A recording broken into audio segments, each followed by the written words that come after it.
What's up, everybody? It's me, Ronald Young Jr., and I am here with some very sad personal news. My mother, fan favorite Peggy Lee Young, has died. She died on May 19th. I did the review that you're about to hear on May 20th, probably a little less than 24 hours afterwards. I went to the movies because my mother loved television and movies. I wanted to continue tradition of going and seeing things and enjoying them, despite the fact that she wouldn't be there. She wouldn't be able to do it. I have a lot of regrets about maybe thinking I had more time with her and even imagining that someday I would have her on a very special episode of Leaving the Theater. And now those things can't happen because she's gone. And I feel very sad, and I'm working through those feelings right now. So forgive me if the last 3 episode introductions have not been what you're typically used to, which is a little bit of me staying on the point and kind of being super professional. But I don't feel professional right now. I feel very sad. I miss my mom. So with all of that being said, if I disappear in the coming weeks, it's because I'm just taking a break. I do this show every week. I'm producing it by myself. There's a lot that goes into it, and I might need to take a break. There's no guarantee that I will, but if I do disappear, just know that the show is not ending. It's just me taking a step back, regrouping before we put out another new episode. But I'm pleased to have this new episode for you this week. Please continue to support the show, support the Patreon, like and subscribe, tell your friends about it. But in the meantime, settle in and listen to this week's episode where we're covering Furiosa, a Mad Max Saga. I'm Ronald Young Jr., and I'm leaving the theater.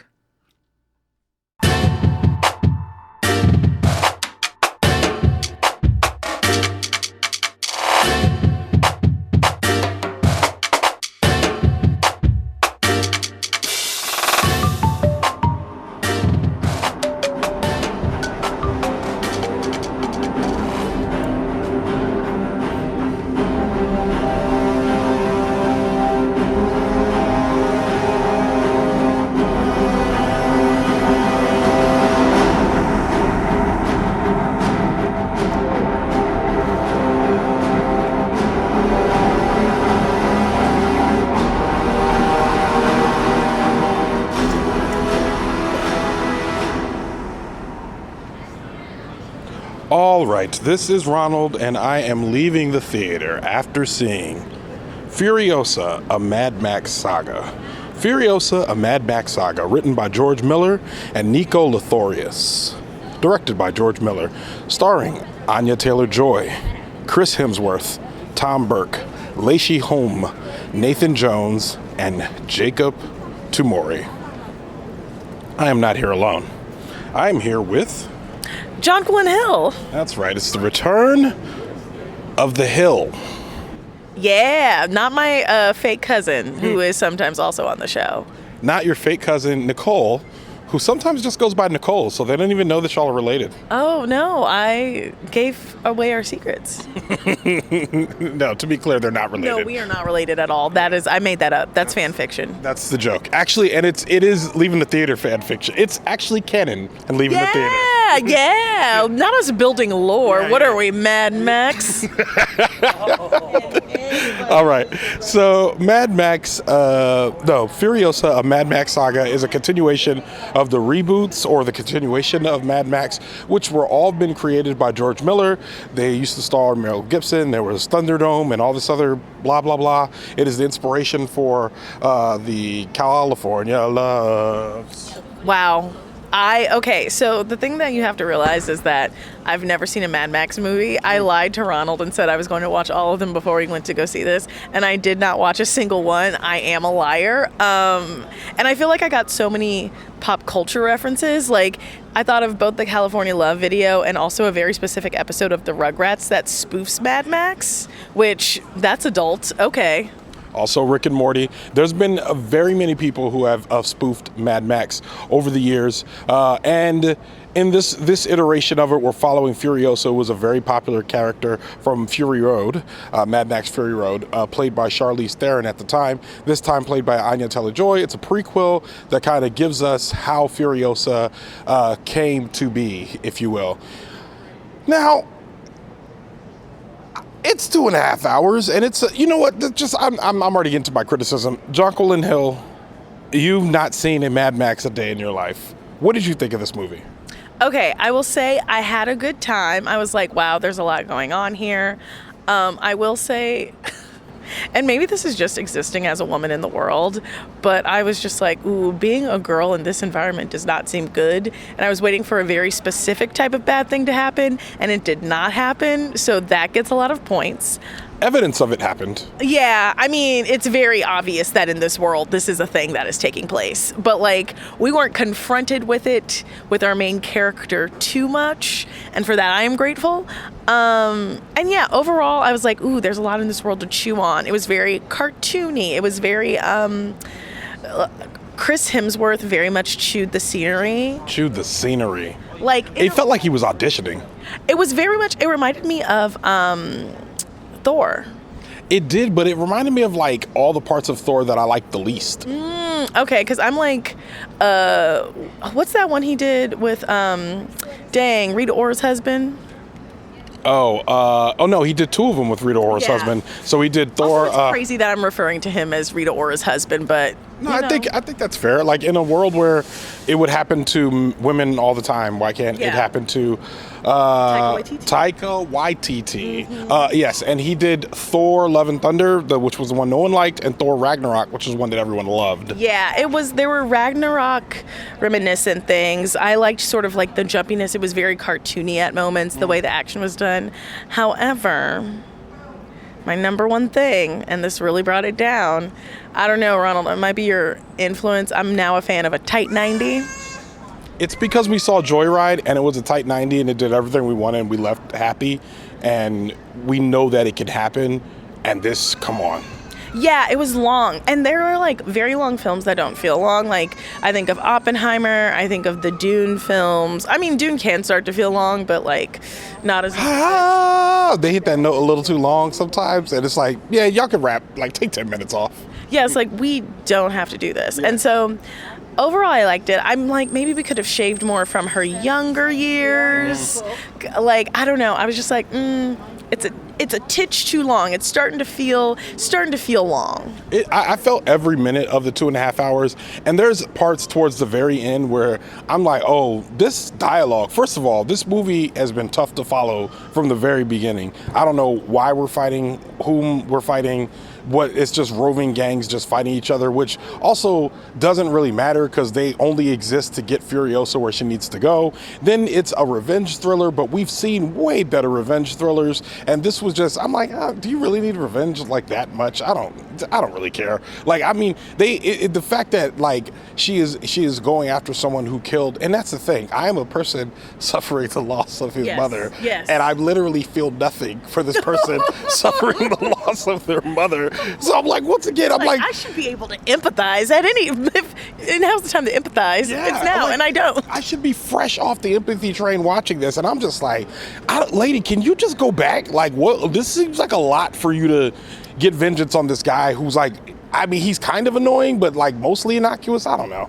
Yeah, I would have given up on him. I would have been like, I need to get back to my people. I know I got cousins. Yeah. I know I have cousins. Yeah, and water and grass and wind and like, Yeah, although maybe it was because if you took my mama and my man, I would be like, I have to do something about this. This must stop. You can't take both. You can't take my mama and my man. That felt, and maybe it's because they built that character out more, that definitely felt more relatable. But again, by the time they get to the part where they're like she's going to go get a revenge from Chris Hemsworth, at that point, I'm just like, man, we're 2 hours in.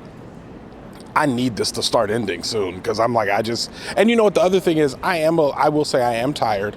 I have gone through some trauma, and it feels like, I'm sure that has something to do with it, but I didn't feel like I was having. There was one set piece scene when they're driving down the road fighting each other, and there's like people in parachutes and all that stuff. Where I'm like, okay, I'm enjoying this. But after that was over, I was like, oh, okay, you can turn it off. Yeah, I almost feel like, I mean, I didn't want it to be longer, but I felt like they rushed through the war, and like battle scenes are kind of like, it's on an IMAX, like this is what we're here for. Like we want to see some battle scenes, and so like that wasn't. I wish there would have been a little bit more of that, like the time spent would have been on that. Also, what I will say is this is a big year for haters, because Chris Hemsworth, the whole reason he like was just like, y'all in love? Stop. Time to do a murder. Like that was basically, and you know what? Sometimes it feels that way, but we're not supposed to act on it. Yeah, I agree.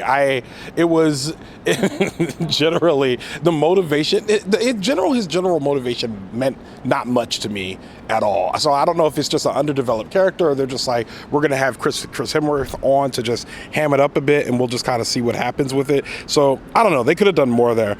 All of that being said, I mean, I think generally I'm saying I didn't hate it. Like there's a lot of good movies out right now. If you've been listening to the show, you've heard me say like, you know, the movies are back. That's from J.C. Howard, and a lot of that is happening. So to me, this just feels like another entry in.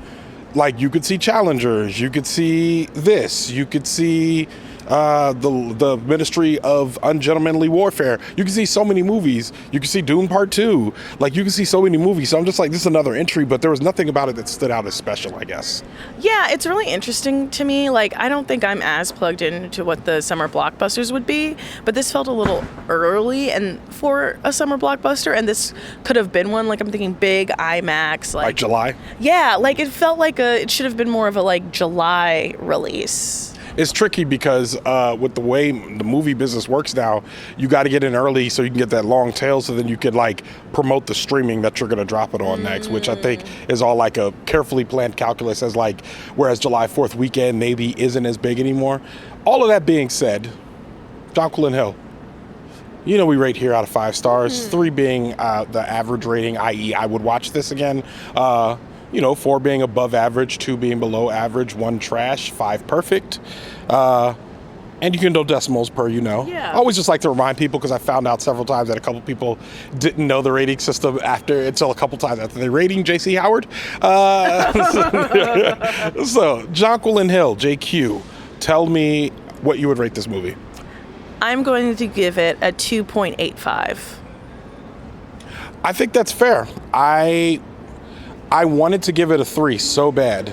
It should be a 3. It should be a 3. If it were a little shorter, it would be a 3. I think that this spiritually is a 3 movie. Like, for most people who are just like, I want to go see a movie, sure. Air conditioning for 2.5 hours is about to get hot. We're in D.C. Get on in there and watch this. I would give this a 2.75, so I like your 2.8. So I feel the same. So 2.75. You give it a 2.8. We got a spectator. I don't like that. Like, I want to run up on him now. 2.75. You've given it a 2.8. Yeah. Did I leave anything on the table? No, Anya Taylor-Joy. I love her and her big ol' eyes. I thought she did a good job. She is like, it's weird. I still look at her as like, as white Zendaya for some reason. Yo, that's it exactly. Yeah. Oh my God. Wait, they should be in a movie together where they just like are skinny and do things. They should be like in a college something where they're like, they need to be in something fun where they're just a tight 90 with like a boyfriend or a sorority or something. Ooh, they should do a stoner comedy. I would watch that. I would 100% watch that. I would watch that. Yes. Yes. Make it happen, Seth Rogen. Oh. Seth Meyers. Seth Green. If your name is Seth, call those women up right now and make a stoner film. And with that, Leaving the Theater is a production of Oh It's Big Ron Studios. I mixed this episode, and once again, y'all probably hear I'm worn out, I'm tired, and it takes a lot to produce this every single week. If you're listening, you're like, this could be produced a little better, or this could be cut a little better, you should become a Patreon supporter. That's patreon.com/Leaving the Theater, or go to the link in our show notes. Every dime you give us helps us to continue to make the show every week. So if you like the show, plug in, and become a Patreon supporter. Show art from Heather Wilder. Theme music by the mysterious Breakmaster Cylinder. For more information about Furiosa, a Mad Max Saga, or Jonquilyn Hill, check out our show notes. You can follow me on Twitter, Instagram, TikTok, or Threads at OHitsBigRon. That's at OHITSBIGRON. You can find out more about this show and other It's Big Ron Studio shows by following us on Instagram at It's Big Ron Studios and on Twitter at It's Big Ron Stu. That's STEW. Leaving the theater will be back soon. Thanks for listening, and thanks for being on the show. Yeah, and give Ronald some love. Thank you.